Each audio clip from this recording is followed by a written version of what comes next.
Alright, I'm here. Just swinging in to do this little tag video. I was tagged by my auntie Beautiful Soul Speaks and my sis, My Twisted Life with Poetry, both of whom I regard very highly and think you should be subscribed to them if you're not, because why not? Like, it don't make sense. Especially for Beautiful Soul, if you love politics, I personally do not, but I love her, so I watch her talk about it just so I can know what's going on, because I don't catch the news. I don't do news. Only because I hate it. I hate the news. And then My Twisted Life with Poetry, she breaks down TV shows in a way that's just unreal. Like, I've talked about her before. I've told y'all, whenever I get my TV show up and running, I'm gonna have her in the writer's room with me. She's a writer, and she does all that, you know, that tight stuff like that. It's loud out here. It rained, and now the cars are driving through and splashing. It's just so noisy. And I feel like she gonna turn. No, she ain't. Okay. Anyway, let me get into the tag. I have to be honest and say I don't watch a lot of these shows, but here we are. Anyway, the first one is Annie Wilkes from Misery. Let me be forthright and say I am the type of person that assumes everybody is misunderstood, because I am. Or not assumes, but just I would rather think of people as misunderstood than just pure evil. So we going into the tag with that knowledge. Annie Wilkes from Misery, I want to give her the misunderstood title, but the thing that's holding me back is the most powerful scene in the movie, where she takes that block, that wooden board, and puts it betwixt this man's ankles and hits them with a hammer. It's like, it just felt so evil. It didn't feel like, oh, I'm having a hard time, I don't want you to leave because I love you so much and I'm so misunderstood. It felt like, I'm going to do you harm because I'm evil. So I'm gonna go ahead and give Annie, I'm gonna give her the title, the title of evil, because it's like, at the beginning of the movie, you kind of see her, and it's just like, oh, you know, she a little bit crazy, and she in love, quote unquote, and she just, you know, she out here doing her best with her, you know, with her mind. And then she got to doing stuff that was genuinely malicious, and it's just like, I can't give you credit. I can't give you props. What you did was evil. So I got to call her evil. It hurts me, because that's one of the only movies that was like a scary movie when I was little that I could watch straight through, no problem. Because I was a scary child. I cried and was scared of everything. But Misery was good. It was a good movie. So it just it hurts me to do this to, you know, our lesbian grandmother, Kathy Bates. But I had to. She's evil in that movie. Next is Negan from The Walking Dead. I don't watch The Walking Dead.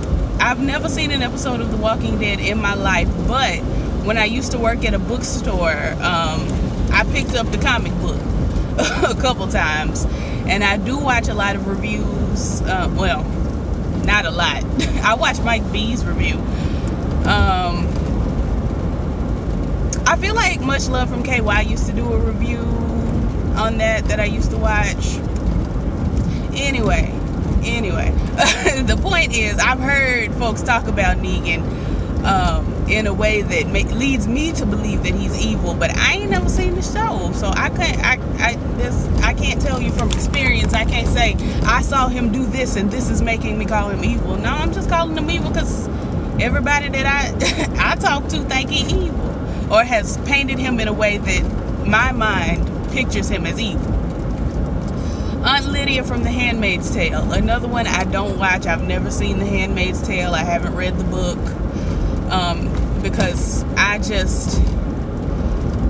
it's white slavery, and it feels very much like something that it's only scary because it's white people. It's only scary and it's only as popular as it is because it's mainly white people in bondage, and they're not used to that. So now we've got this, this whole big pandemic of, oh my God, not The Walking Dead, The Handmaid's Tale is a horrible, horrible piece of work because this could happen. But it's like, girl, but it did to black people. It happened to black people. I don't understand why everybody's just, oh, this is just the worst thing, and with the way the world is today, this could just happen in any moment. Yeah, girl, it's been happened before. But anyway, back to Aunt Lydia. I again watch reviews, and from what I can gather, I'm willing to say that she's evil, but then that's just from me hearing people talk about her. When I think about the circumstances that I know about the show / book, it's like, does she really have a choice but to be that way? It's probably a defense mechanism. I be trying to lend misunderstanding to the girls. I try to just hand them the key to being misunderstood rather than being evil. I just be trying to give it to them, but I don't know. I ain't never seen the show. But when I think about the circumstances of The Handmaid's Tale, my spirit wants to say she's probably misunderstood because of the way things are going in that, that world. But again, I don't know. I ain't watched the show. Moving along, Eric Killmonger from Black Panther. I personally feel like he was supposed to be a villain originally. This is another, the comic books.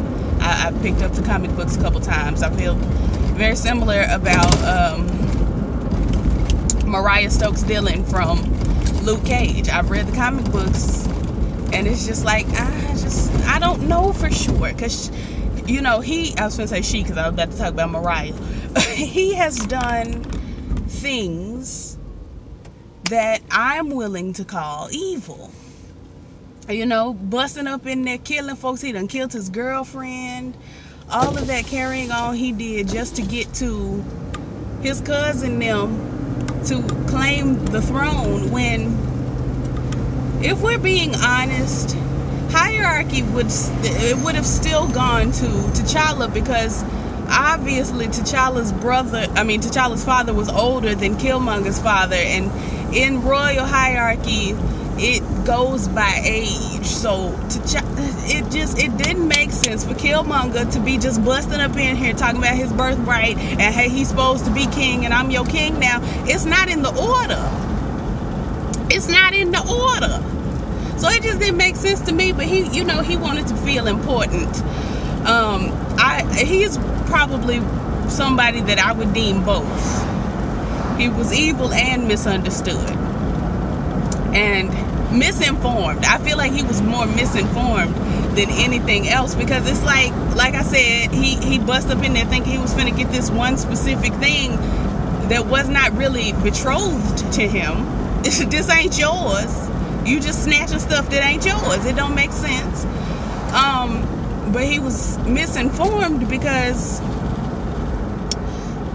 that one line that he says that everybody just took, and it was all the niggas, all 4 of my boyfriends that I had when the movie came out was telling me, oh, did you hear that line that he said? Because boys really love that line. I don't know what that's about, but boys love that line when he said, bury me in the ocean with my ancestors that jumped off the ships because they knew that drowning was better than slavery, or whatever he said. That's where you get me to truly realize this nigga was misinformed, because sweetness, knock knock, hey, I don't know how you thought these slave ships was made, daughter, but the slaves couldn't get up to the upper room, to the deck, to jump off the boat. They was all chained up at the bottom. There's absolutely no way a slave would have just unchained himself and leisurely strolled up to the top of the boat and jumped off. It's not the Titanic, daughter. It's not the Titanic. This ain't Jack and Rose. The hell you talking about? That got on my nerves, and niggas just kept bringing that to me. Did you hear when he said bury me because he knew in the water because slaves didn't want to be in bondage, so they jumped off the ship? No, they didn't, girl. That's not how that worked. That's not how slavery goes. A bunch of folks was chained together. A bunch of folks died chained together. A bunch of folks lived chained to the dead people, but didn't nobody just hop up off the boat. That ain't how. So ultimately, I'm going to call him misunderstood because that lends itself to my narrative that he is misinformed. But he did some evil things. Cersei Lannister, I've never watched Game of Thrones, but I watch reviews and I listen to people talk about it. And again, I worked in a bookstore, so I picked up a copy of the first book and I put it right on back down. I said, you know what? I can do without. I don't have to be bored like this. That's what I told myself. I don't have to be bored like this. Let me get over here for a moment.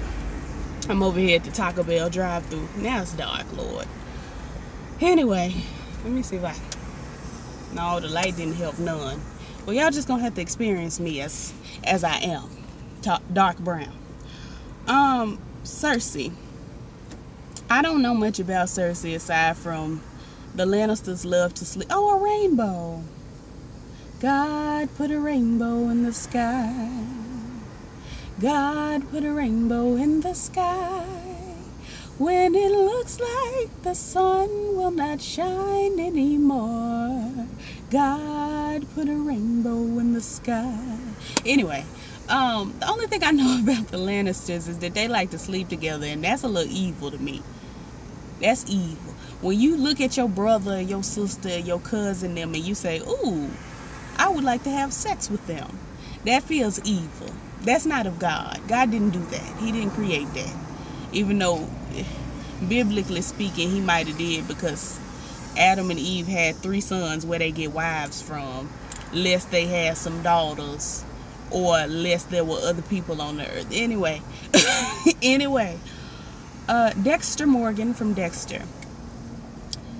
Ooh, the ghetto. I don't know. Misunderstood, but also, no, I don't want to call him evil because he was trying to help himself and others. He had the urge to kill serially, but he utilized that to kill serial killers. I feel like that's a misunderstanding. I feel like if somebody walked up to me and was like, you know, I'm a serial killer, I would be like, ooh. But if they walked up to me and said, I'm a serial killer who only kills serial killers, I'd be like, oh, okay, well, we're going to let you, what you need from me? You need a knife? You need a gun? What you need to kill these folks? I can help you. Like, you need an energy drink? Do you be tired? That kind of thing. So I'm going to give Dexter misunderstood. Ruth Langmore from Ozark. I've never seen Ozark. I've actually never seen anybody review Ozark. But I'm going to watch it and call you back because I don't know who that is at all. Papa Pope from Scandal. All in all Papa Pope wanted was his bones. Give him his bones. Give him his bones. All this carrying on, he didn't want to have to kidnap the girls and carry on. I'm talking about the latter seasons. All that he was doing was for the sake of his bones. Give him his bones. Hashtag give Papa Pope his bones. Why is my windshield sweetness? Be still. This guy just be doing so. I think she's haunted. But anyway, in the beginning of the season, or not the beginning of the season, earlier in the series, I should say, because Papa Pope didn't get here till like the middle. But earlier in the series, I never called Papa Pope evil. I was more likely to call Mama Pope evil than Papa Pope, because she literally bit through her own flesh and blood and veins. She chewed into her wristices. She ate them. Papa Pope didn't do nothing that crazy. He had power struggles and would go on power trips, but he didn't eat his own wrists. So I'm willing to call him misunderstood. I feel like he wanted what was best for his daughter, but he also wanted to run his daughter, and that's something I run into very often in my own personal life with my own personal family. So I'm gonna give him misunderstood. Veronica from the Haves and the Have-Nots. Veronica is evil. She's evil. I'm sure that they tried to give her a little piece of a backstory last time I watched. I haven't watched the last season. But they tried to give her a little piece of a backstory with her mama being a drunk, or maybe she came up in the hood, something like that. But she's evil. And that's just simply that. I'm willing to give her evil. I'm willing to give Candace evil too. Even though I think Candace is evil / misunderstood, I can't see where Veronica even really lends herself to the narrative of being misunderstood. Moving along to Darth Vader. Darth Vader, I feel like he just wanted his son. Now, mind you, I didn't watch too much of Star Wars. I've seen it, but it's just, when you date light-skinned men like I've been known to do in the past, they find themselves to be nerds. And so I've sat there with Star Wars on and tried to pay attention, but it's just not in my heart to do. But, you know, James Earl Jones, not Ray. Two different James Earls. James Earl Jones, he always plays a character that gives you misunderstood. So with that knowledge, I'm gonna give Darth Vader misunderstood as well. And that's it. That's all. As far as who I'ma tag whoever hasn't been tagged, honey. I don't know. We just be tagging each other round and round in circles over here on the tube. Let me see. I know Duran, I don't know how to pronounce it, has been tagged. I don't know. I Poetry tagged me. If you want to do the tag, you're welcome to do the tag. Shares Life, I guess. If you haven't done it already, pop in with your answers if you want to. Ebony P, I'd like to see you do the tag. And also, hey boo. God, anybody else? Matthew Milam. Oh, Matthew Milam would be really good because I feel like he watches a pretty decent way. I know he probably has watched Star Wars at least. But anybody else who wants to do the tag, please do. Please join us on this endeavor. I'm finna order me some Taco Bell, and I'll see y'all in the next one. Peace.